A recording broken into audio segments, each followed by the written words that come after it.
Oi, bom dia, boa tarde, boa noite. Eu sou o professor Daniel e a gente está iniciando mais uma aula de português. Agora, é, o tema de linguagem figurada, ok? Ou figuras de linguagem, tá certo?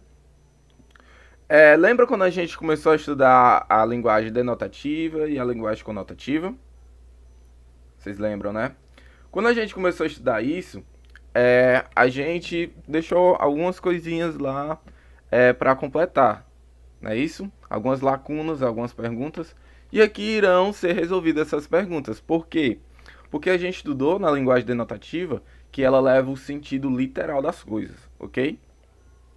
Tá certo? E a linguagem conotativa é o sentido figurado, tá? Eu senti que alguns alunos, como assim, professor, sentido figurado?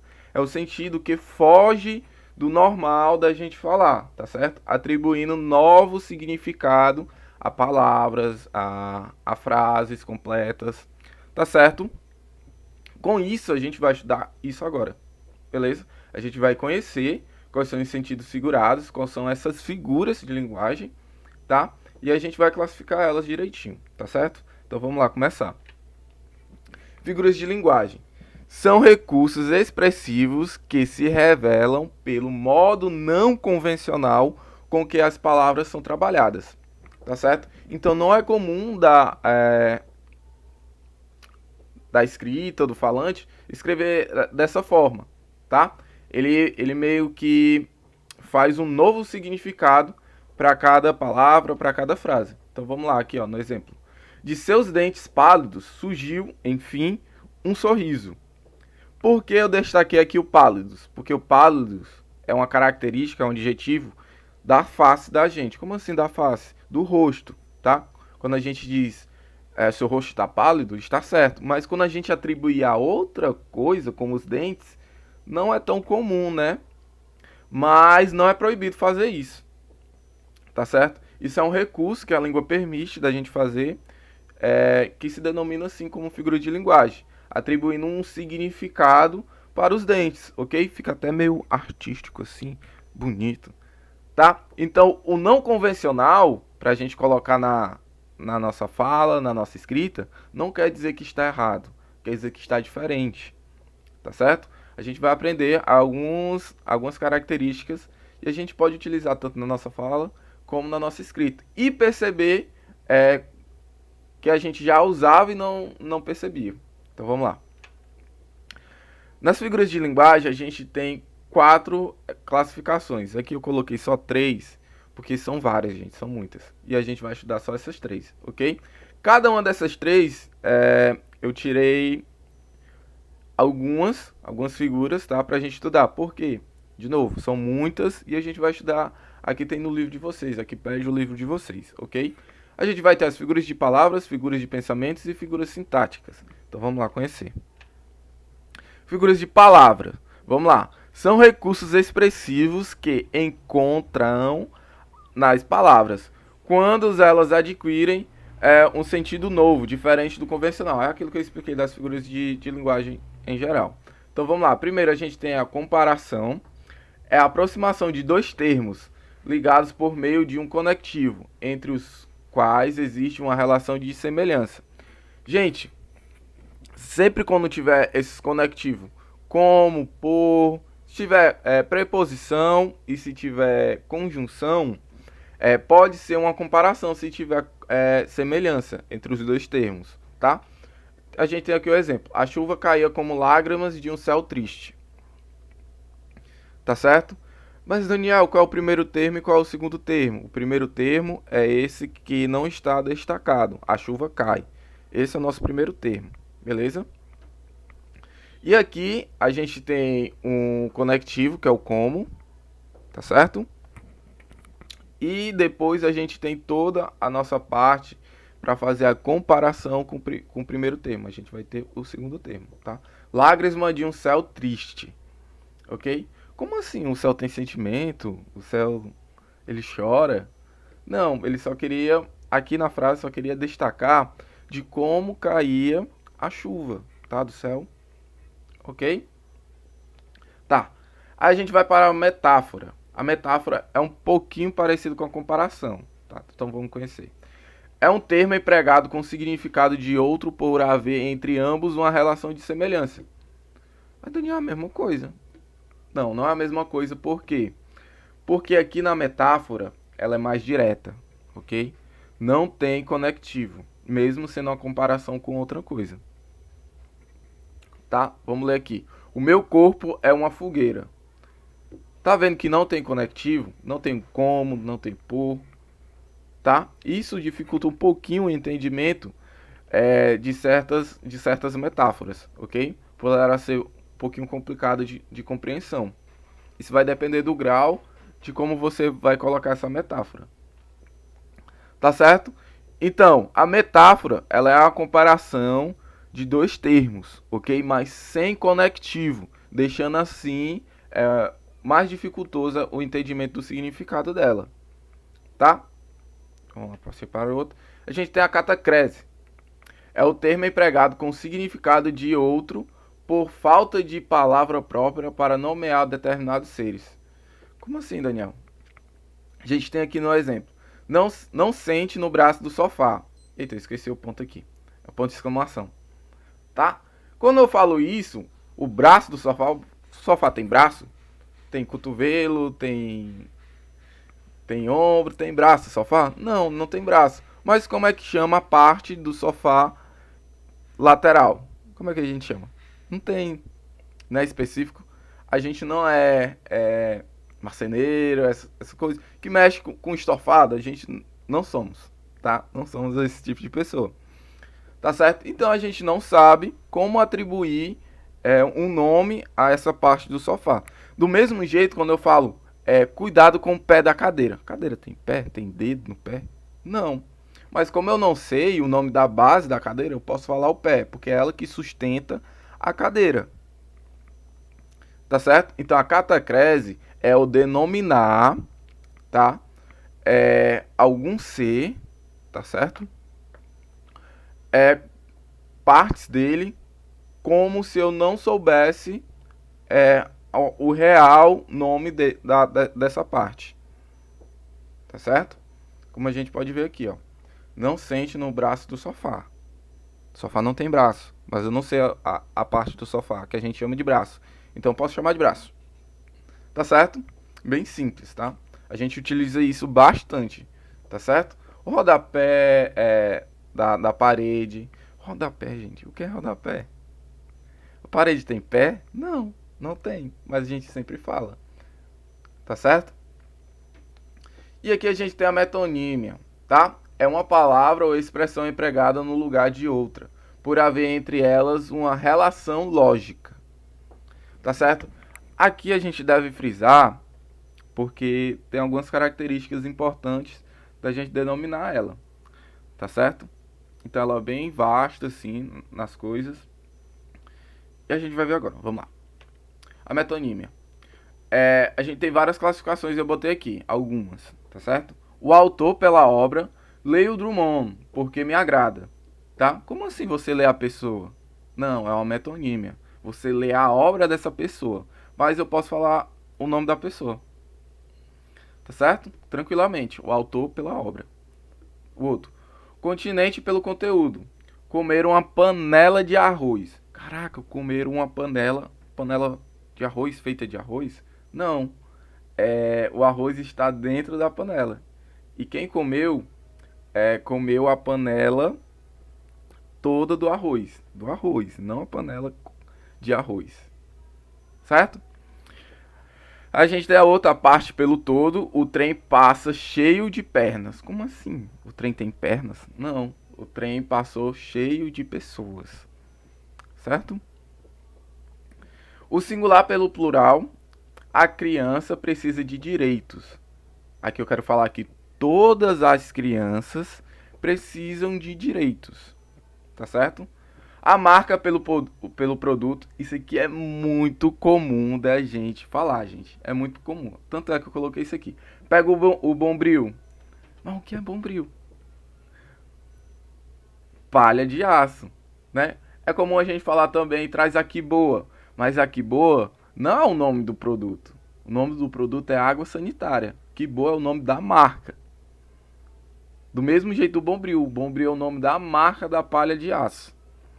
Tá certo? Então é comum a gente fazer essa metonímia aqui. Tá? O instrumento por quem utiliza. Ele é um bom batera. Como assim? Ele é um bom batera? Ele é um bom baterista. Tá, gente? Ok? Então, essas metonímias aqui são bem comuns da gente falar, tá? Por isso que eu coloquei elas aqui. São um pouquinho extensas, mas pausei um vídeo, veja novamente, é tranquilo, tá? E a gente vem para as figuras de pensamento, tá, gente? É outra classificação que a gente pega nas figuras de linguagem. São recursos expressivos que encontram na combinação das palavras, quando o conteúdo da frase expressa um jogo de conceito. Diferente das figuras de palavras, essas aqui se associam com duas ou mais palavras.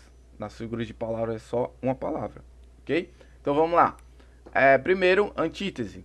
Consiste na aproximação de termos de sentidos opostos. Tá certo?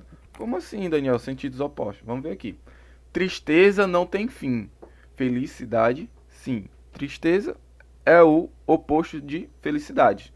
Sempre quando tiver o oposto, denominando na sua frase ou no seu modo de falar, vai ser uma antítese. Tá certo? É bem fácil a antítese, tá? É só o oposto.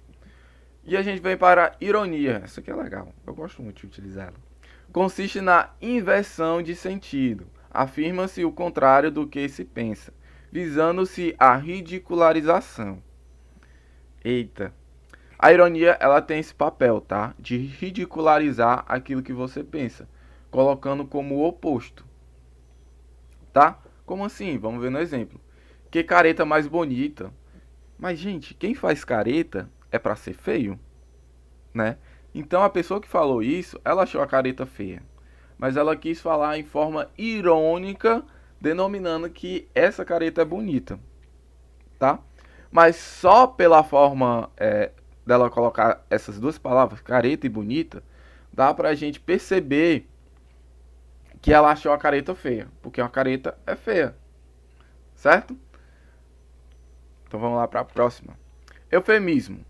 Consiste em atenuar o sentido das frases, substituindo uma expressão por outra expressão, tá? O eufemismo sempre substitui uma expressão por outra expressão. Então vamos lá. Há pessoas que apropriam de coisas alheias, tá? Aqui eu posso substituir o como. Há pessoas que pegam coisas dos outros, tá? Isso também é uma expressão. Coisas alheias é uma coisa que não é minha, tá certo? E com isso eu coloco outra expressão dentro da minha frase, tá? É bem simples também. Tem a hipérbole, perdão. Consiste em tornar uma ideia mais expressiva por meio do exagero, tá? Aquele negócio exagerado. Que eu quero colocar, por exemplo, eu gosto tanto da minha sala que eu não vou viver sem ela. Isso é um hipérbole. Tá? Eu posso viver muito bem sem a sala. Mas eu gosto tanto da minha sala que eu posso atribuir isso, tá certo? Esse exagero. Vamos lá nesse exemplo aqui que vocês estão vendo. Ela possuía um mar de emoções em seus olhos. Caraca, um mar é infinito, né, gente? É extenso, né? É muito grande. E ter isso nos olhos é muita coisa, né? Então, é isso, tá? Que denomina. Ok? É o exagero, beleza? Então, vamos lá. E até a gente tem a última.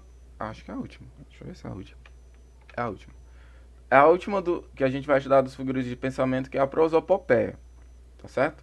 Consiste em atribuir a características humanas a seres não humanos, ou características de seres vivos a seres inanimados. Tá certo? Vamos ver aqui no exemplo. O mar passa saborosamente a língua na areia. Como assim o mar tem língua? Como assim o mar tem gosto? Porque ele tá falando saborosamente. Como assim? Tá. Isso é o modelo de prosopopeia, tá? Da gente denominar questões humanas, tá? A língua é humano, o sentido, sabor é humano, tá? A uma coisa não humana, tá? Que não é viva, tá certo? Com isso, a gente forma a prosopopeia. Muito simples também, ok? E a gente vem para as figuras sintáticas, tá? São recursos expressivos que se encontram na organização não convencional ou usual dos termos da frase. Então a gente vai mexer com frase agora, beleza? Então vamos lá. Elipse consiste no ocultamento de um termo que fica submetido, mas que é facilmente identificado. Como assim, Daniel? Não entendi. Vamos lá. Aqui, à direita da estrada, sol. À esquerda, chuva. Vocês estão pensando que está faltando alguma coisa antes do sol? Tá faltando um verbozinho, tá? Que é o verbo haver, tá? Havia sol e à esquerda havia chuva, tá certo? Então, esse verbo, ele é suprimido, ele é tirado, tá? Para ter essa construção de frase, mas a gente consegue identificar ele tranquilo, tá? À direita da estrada havia o sol, à esquerda havia a chuva. Simples, tá? Mas como aqui não tem, vou ler de novo como não tem. À direita da estrada, sol, à esquerda, chuva. Quando a gente não coloca o verbo, a gente tem que utilizar dessas separações, dessas vírgulas, tá certo? Com essas separações, a gente pode atribuir o verbo depois, ok? Bem simples também a elipse. Pleonasmo consiste na repetição de um termo ou no reforço do seu significado. Subir para cima, sair para fora, descer para baixo, tá certo? Tudo isso é pleonasmo, tá? Porque você vai subir para cima, da mesma forma. Subir é só para cima. Você não precisa falar subir para cima. Mas Daniel, tá errado eu falar isso, sair para fora, meu Deus. Não, não tá errado, gente. Tá? Não é um erro. É só um vício de linguagem nossa, ok? A gente não deve atribuir isso como erro, porque é errado. A gente já estudou sobre preconceito linguístico, né? E esses vícios de linguagem, ele é bem comum na nossa fala, no nosso dia a dia. Então não tem problema. Pleonasmo é tranquilo, tá certo? Mas, como vocês sabem, na linguagem, a gente deve pensar um pouco quanto ao lugar da gente falar esses pleonasmos. Na nossa casa, tudo bem. Quando a gente estiver apresentando trabalho, não. Tá certo? Ok? Então vamos lá, as outras. E o anáculo consiste numa interrupção da estrutura na frase em recurso para reproduzir uma outra ideia. Como assim, Daniel? Eu não coloquei o exemplo aqui porque eu posso falar e vocês irão entender, tá? Por exemplo, quando eu estou falando, a sala do sexto ano ela é muito boa de ser trabalhada, aí no meio dessa minha frase eu coloco outra ideia, tá? Mas quando chega no intervalo, todo mundo fica meio eufórico, eu fico meio perdido, pra ir pra sala, eu não tenho tempo de comer direito. Tá, eu coloquei outra ideia da minha ideia inicial da frase, tá certo? Isso é comum nessa figura, tá? Eu começo com a ideia na frase, aí no meio dela eu coloco outra ideia, ok? É bem simples da gente fazer também, tá certo? Tem as atividades. Gente, se tiver ficado alguma dúvida, se não tiver sido claro bastante, veja novamente o vídeo. Eu compreendo que é muita coisa, mas veja novamente até você entender todas as figuras de linguagem, ok? Porque a gente vai trabalhar elas nas atividades.